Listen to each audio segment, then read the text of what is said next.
আসসালামু আলাইকুম। যারা আজকে ভিডিওটা দেখছেন বা দেখবেন, আপনাদের সবাইকে অসংখ্য ধন্যবাদ জানাচ্ছি। সকালবেলা উঠে নামাজ পড়ে নিচ্ছি। নামাজ পড়ে দেখা যায় কি অনেক সময় আমি কোরআন তেলাওয়াত করি, তা নাহলে সূরা পড়ি। পরে যদি বাইরে যাওয়ার কোনো কাজ না থাকে বা কোনো টিউশন না থাকে তখন আমি ঘুমিয়ে যাই। ঘুম থেকে উঠে অন্যান্য কাজ করি। তো আজকে হচ্ছে আমার বাহিরে যেতে হবে, কাজ ছিল। তাই আমি না ঘুমিয়ে বাকি সবগুলা কাজ শেষ করে সকালবেলা উঠে নাস্তা খেয়ে নিচ্ছি। তো বাহিরে অনেক বেশি গরম ছিল। তাই আমি বড়া, পান্তা ভাত, তারপর ভর্তা, শুকনা মরিচ দিয়ে খেয়ে নিয়েছি। খেয়ে বান্ধবীর বাসায় চলে গিয়েছিলাম। ওখানে গিয়ে আর ভিডিও করি নাই। ওর বাসা থেকে টাকা ছাড়া দামি জিনিস নিয়ে আসছি। মানে এই সবগুলা গাছ ওর বাসায় ছিল। ওর বাসা হচ্ছে রোডের কাছে, তো তো রাস্তার কাছে এত বেশি ধুলা ময়লা পড়ে, আর ও অনেক বেশি ব্যস্ত হয়ে গেছে, নাকি গাছের যত্ন নাকি করতে পারে না।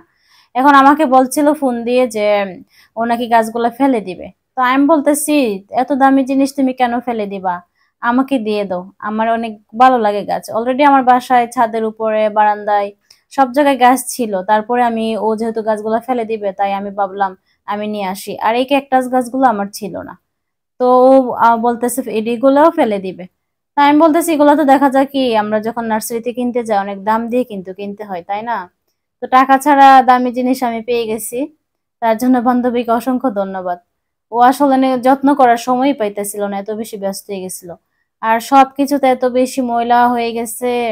অনেকদিন ধরে পানি দিতেছে না। অনেকগুলা গাছ দেখছি ওর বাসায় গিয়ে, মানে গাছগুলা মারা গেছে, শুকিয়ে গেছে, এরকম আর কি। আমার কাছে অনেক বেশি কষ্ট লাগে গাছের অযত্ন করতে দেখলে বা গাছ এরকম অবহেলায় পড়ে থাকলে।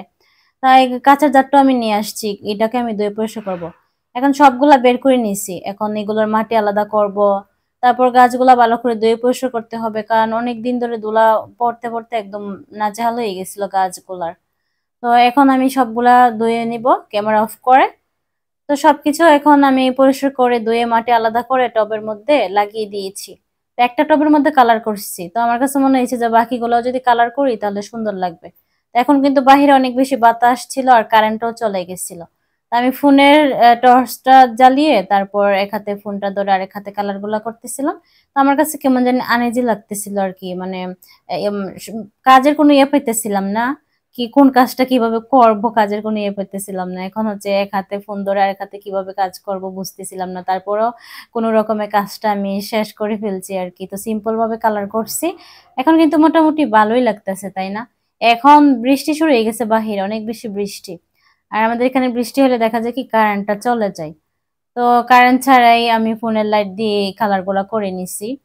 তারপর হচ্ছে গিয়ে আমি এই যে কাঁচের জারটা যা আনছিলাম, এখন এটাকে ধুয়ে মুছে পরিষ্কার করে শুকিয়ে তারপর হলুদ আর গোল্ডেন কালার করে নিছি। তা আমার কাছে গোল্ডেন কালার আর হলুদ কালার অনেক বেশি ভালো লাগে। তা আমি দেখা যায় নিজের জন্য বা বাসার জন্য কোনো কিছু কিনলে তো হলুদ আর গোল্ডেন কালারের প্রতি আমার বেশি টানটা থাকে, আকর্ষণটা বেশি থাকে। আমি ভাবতেছি এই জারটা সরিয়ে তারপর হচ্ছে গিয়ে আমি কাঁচের জারটা রাখবো। তো কেমন লাগতেছে? আমার কাছে কিন্তু ভালোই লাগতেছে।